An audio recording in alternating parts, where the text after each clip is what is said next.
¿Cómo están, gente de YouTube? Estamos aquí con un nuevo video para el canal. Y hoy es por eso que tengo tos de perro y no voy a poder subir videos, chicos.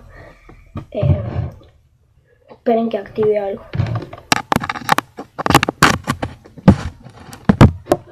Ahí está.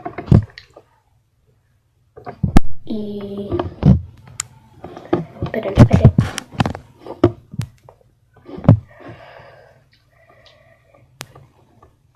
Bueno, chicos, no voy a poder grabar videos porque dentro de unos días, porque por eso tengo tos de perro y no voy a tener ganas de subir videos porque voy a estar en los videos.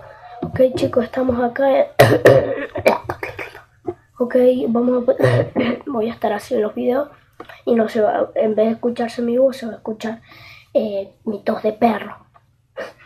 Bueno.